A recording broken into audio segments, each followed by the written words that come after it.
एक गरीब आदमी ने एक ही थप्पड़ में 7 मक्खियां मार दी। इससे उसे लगा कि वह एक साथ 7 दुश्मनों को हरा सकता है। उसने अपने लिए एक तख्ती बनाई और यात्रा पर निकल पड़ा। वह करीब 3 दिन और 3 रात चला, लेकिन रास्ते में उसे कोई नहीं मिला। इसलिए उसने तय किया कि वह कुएं के पास एक रात विश्राम करेगा और सुबह फिर से यात्रा शुरू करेगा।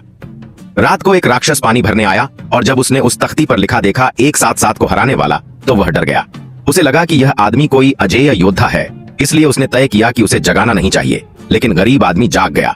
राक्षस ने तुरंत मौके को भांपते हुए कहा कि अगर वह उन्हें पानी भरकर दे दे तो राक्षसों का राजा उसे इनाम देगा। आदमी को यह अच्छा मौका लगा और वह राक्षसों के साथ एक रहस्यमयी जगह चला गया। राक्षसों के राजा ने उससे पूछा कि वह इनाम में क्या चाहता है। आदमी बोला, मुझे एक सोने की बाल्टी चाहिए जिस पर बैठकर मैं घर जा सकूं। राक्षस राजा ने उसकी बात मान ली और उसे एक बड़ा चमड़े का बैग देकर पानी लाने को कहा। लेकिन वह गरीब आदमी तो खुद ठीक से खा भी नहीं पाता था। उसमें इतनी ताकत कहाँ थी कि इतना भारी बैग उठा सके। वह कांपता कांपता चलने लगा और कोई चालाकी सोचने लगा। अंत में उसने तय किया कि वह फावड़े से कुएं के चारों ओर खुदाई करेगा, जब तक पूरा कुआं निकालकर अपने साथ ले न जाए। नीचे बैठे राक्षसों ने देखा कि वह आदमी काफी देर से लौटा नहीं, तो वे चिंतित हो गए। उन्होंने एक राक्षस को ऊपर भेजा देखने के लिए। राक्षस ने पूछा, तू मिट्टी क्यों खोद रहा है? आदमी बोला, हर बार पानी लाना मुश्किल होता है, इसलिए मैं पूरा कुआं ही साथ ले जा रहा हूँ। राक्षस डर गया और बोला, नहीं नहीं, मेरे राजा की आंखें कमजोर हैं, अगर वह कुएं में गिर गए तो बड़ी मुसीबत हो जाएगी।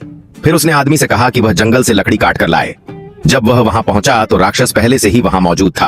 राक्षस बोला, यह काम तो मेरे लिए बहुत आसान है, और उसने एक पेड़ की डाली को हाथ से मोड़ दिया। आदमी ने उस पर चढ़ने की कोशिश की, लेकिन पेड़ ने उसे उछाल दिया और वह सीधे जाकर एक खरगोश के बिल में गिरा।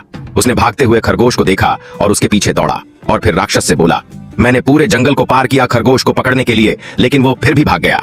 राक्षस को लगा ये आदमी तो उससे भी बड़ा चालाक है। वह वापस नीचे गया और सबको कहा कि इस आदमी को भगा दो, लेकिन आदमी ने मना कर दिया क्योंकि उसने अभी तक वहां के सबसे ताकतवर राक्षस से मुकाबला नहीं किया था। बड़ा राक्षस उसका चैलेंज स्वीकार कर लिया। मुकाबला था कि किसकी कोड़ा मारने की ताकत ज्यादा है। जो पहले आह बोलेगा वह हार जाएगा। आदमी को यह मंजूर था, लेकिन उसने कहा कि वह अपना गदा साथ लाएगा। दोनों पहाड़ की चोटी पर पहुंचे। राक्षस ने कहा, तू पहले मार, लेकिन आदमी बोला, मैं एक साथ 7 को हरा सकता हूं, पहले तू मार। राक्षस ने जोर से कोड़ा मारा और आदमी की पीठ पर लगाया, लेकिन आदमी चुप रहा और बोला, मैं तो तुम्हारा कोड़ा पकड़ने ही वाला था। अब उसकी बारी थी। आदमी ने कहा, अपनी आंखें बंद कर लो, मैं नहीं चाहता कि गलती से तेरी आंख फूट जाए। और उसने जोर से अपनी गदा उसके सिर पर मारी, जिससे उसका सिर सूज गया और दर्द से गूंज उठा। अंत में आदमी ने 7 राक्षसों को हरा दिया। अब उससे बड़ा चालाक कोई नहीं था। राक्षस राजा ने अपना वादा निभाया, एक बाल्टी सोने से भरवाई और उसे उस पर बैठाकर घर भेजा। बच्चे उसे देखकर चिल्लाने लगे, पापा, हमें तो बहुत दिनों से राक्षस का मांस नहीं मिला। राक्षस यह सुनते ही डर गया। आदमी और सोने की बाल्टी वहीं छोड़कर भाग गया और बाकी राक्षसों को बताया उसके बच्चे राक्षस का मांस खाना चाहते हैं, भागो।